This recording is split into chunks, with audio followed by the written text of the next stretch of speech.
Hey y'all, Data Guy here, and today I have a video for you on one of the most foundational technologies that has also just continued to be very relevant even in the explosion of AI, and that is Apache Spark. It's an engine for processing data that's too big for one computer, and you just split the work across a whole cluster of machines, and that's the entire point of it, right?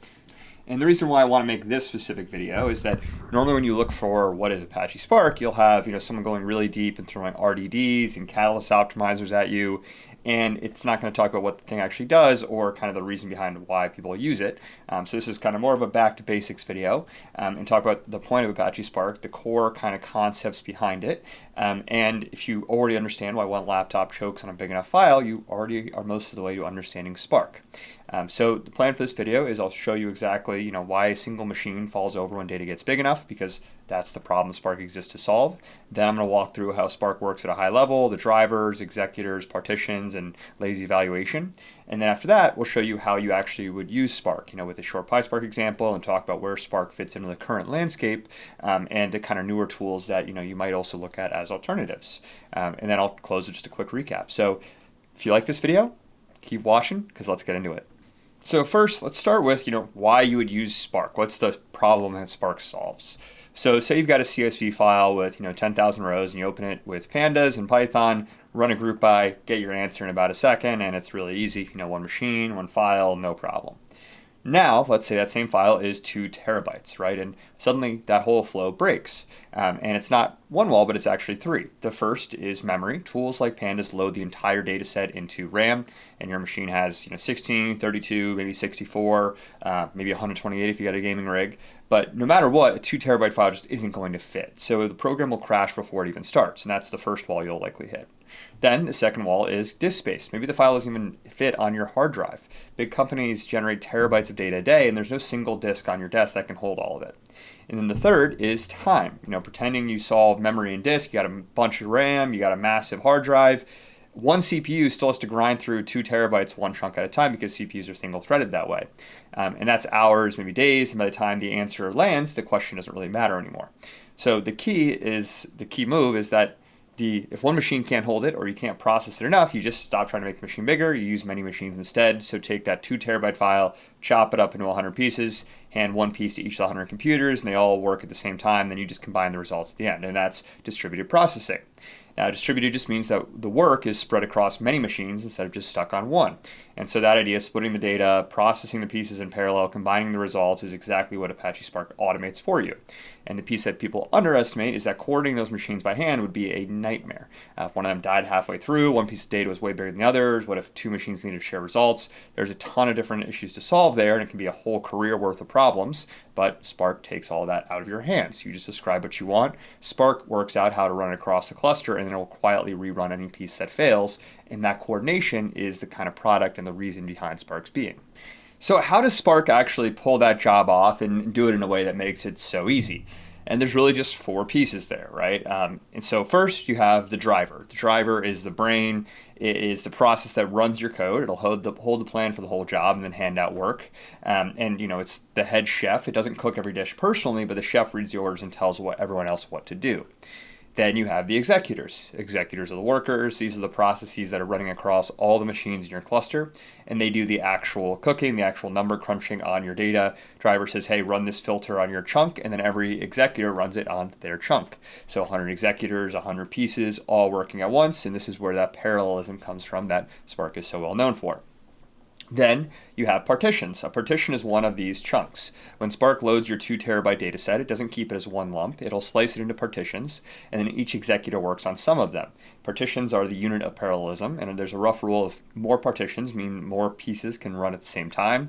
This is the mental model that most people might miss, and once it clicks, a lot of it stops feeling like magic. And then fourth is lazy evaluation. When you write Spark code that says load this file, filter these rows, group by this column, Spark doesn't run any of that right away. It'll write down your plan, build a to-do list, and then nothing will actually happen until you ask for a result. Save this, show me this, count this. Then Spark looks at the whole plan and works out the smartest way to run it. Why would it wait? Because the whole plan first lets it optimize. If Spark can't tell you Spark can tell you you're going to throw away 90% of the rows, it won't bother moving those rows around in the first place. If you'd run each step the instant you wrote it, it wouldn't make that call. So waiting is what makes it that fast. That's the lazy evaluation, and that's something that's really key to understand when you're first starting it. So you have 4 pieces. You have driver plans, executors, partitions, lazy evaluation, and that is your engine. So now what do you actually start writing? So after talking about clusters and executors, you might expect writing Spark code to be brutal, but it actually isn't. It's massively complicated underneath, but it actually is pretty simple on top, which is a big part of why Spark took over. So the main thing you work with is a data frame. If you've touched a pandas or a database table, you know what this is. It's rows and columns, like a spreadsheet. Difference is that a Spark data frame isn't sitting on one machine. It's spread across the whole cluster in partitions. But again, you don't see that. You write the code as if it's one table, and Spark handles the distribution behind your back. And that's the trick, right? It's a familiar shape that's hiding just an enormous amount of machinery. And here you on the screen, you have this little PySpark example, right? So, pretty easy to read, right? You just load a big data set with a read parquet, keep only 2026 with a filter function, total revenue by region. And so you're really just loading a data set, filtering this year's rows, grouping by region and some revenue, and then showing the result. So it's very familiar to anyone that's written any pandas or SQL, and it's very readable on the first pass. But that filter and group by can run across 1,000 executors on a data set bigger than any one machine could hold, and the code will look exactly the same as if it were tiny. And then there's one distinction here that'll also save you some confusion, which is transformations versus actions. Remember, lazy evaluation, this is where it'll show up in your code. So the filter and group by are transformations. They just describe what you want, and Spark just adds them to the plan, but nothing runs. So you could write 20 transformations in a row, and Spark still hasn't touched your data. It's only taking notes. The show at the end is the action. So actions are what force Spark to actually go and do the work. Things like show, count, collect, and write all mean I want a real result now, and that's when Spark will take your plan, optimize it, and ship it out to the executors. So the pattern is, transformations build up the recipe, one action fires the oven. If you've ever run a Spark job and wondered why the first 3 lines were instant and the fourth took 10 minutes, this is why, because the first 3 could have been transformations and the fourth was what actually ran them all at once. So that's how it's all worked under the hood. So where does Spark fit in the modern data stack today? So it's not just one tool anymore, it's more like a toolkit, and that's kind of the reason it's stuck around, right? Where you've got a bunch of different jobs it can really do. Classic one is batch processing, right? The big scheduled jobs, crunching all of yesterday's transactions overnight. That's Spark's home turf. But then now you actually have Spark structured streaming too, where instead of a giant file, you've got data arriving continuously, things like clicks or sensor readings, transactions as they happen, and the Spark can process it in near real time using the same data frame code you already wrote. Same idea as with live data. And then there's also machine learning, so a library called MLlib for training models across a cluster when your training data is too big for one machine. One engine, 3 jobs, all same core concept, and it's why so many companies have standardized on it. But the honest part is that Spark is not really, automatically the right answer anytime, right? And it tells you isn't telling the truth, because people will start to reach for Spark by reflex because it's so easy to use, right? But you don't need it for data sets that can comfortably fit on a laptop. And Spark also has pretty real overhead. You're spinning up a cluster, coordinating a driver, executors, moving data over network, and for genuinely big data, that'll be very expensive.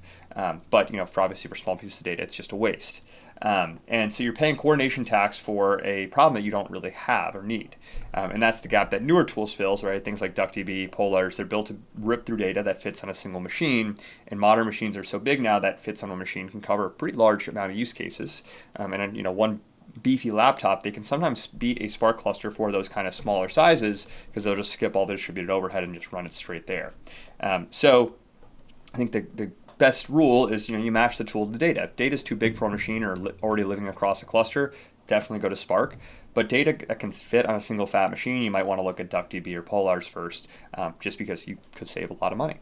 Now, before I kind of round out this video, I also want to talk about what are some of the common mistakes that you can avoid when working with Spark.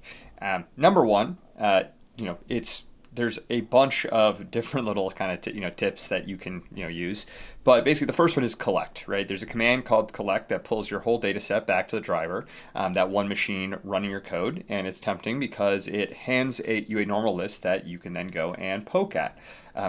But the whole reason you're using Spark is the data doesn't fit on one machine. So when you call collect on a big data frame, you're trying to cram all of it back onto that single driver, and you'll crash the exact thing that was supposed to save you. So use show instead to peek at a few rows, or write to save the result, and save collect for when you already know the output is small. Second one is what people call the small files problem. Spark loves a few big files, but it hates 1,000,000 tiny ones. So if you point it at a folder with 500,000 little files, it'll spend more time opening and tracking files than actually processing data, and then everything will start to slow down. So if your jobs are mysteriously slow, you'll count your files before you blame Spark. Third one is data skew, and this is also kind of a sneaky one because remember partitions, the chunks that work gets split into, the whole trick only works if those chunks are roughly even.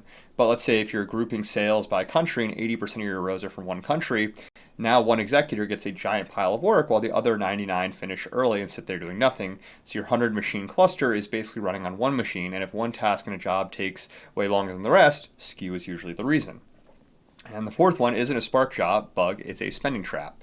Because Spark runs on a cluster and clusters cost money by the minute, an inefficient job doesn't just run slow, it'll run up a bill. So I've seen, people burn real money on a job that a 5-minute rewrite would have fixed. So it's worth actually reading what your job is doing instead of just throwing more machines at it and hoping. And none of these mean Spark is broken, right? They just mean that Spark is a power tool, and power tools reward you for knowing where those sharp edges are. Now, before I leave it, let's just kind of recap and tie it all together. Spark is an engine for processing data that's too big for one machine by splitting the work across many machines. It's the whole basic thing, right? And it exists because a single machine hits 3 walls, memory, disk, and time. Spark's answer is distributed processing. We chop that data up, run it in parallel, and combine the results, and that's what does the brutal coordination for you. And under the hood, there's 4 pieces that do that. You have the driver that plans the job, the executors do the work across the cluster, partitions of the chunks the data get split into, and then lazy evaluation means Spark builds the whole plan before running anything so it can optimize the entire job at once. So what you write is still DataFrames, tables that look normal but are actually spread across the cluster, and you write transformations, which are lazy and just build the plan, then one action which actually runs it. And that's it. That's Apache Spark, distributed data processing. So I hope you've enjoyed this video. I hope you learned something. I hope you have a great rest of your day. Data Guy out.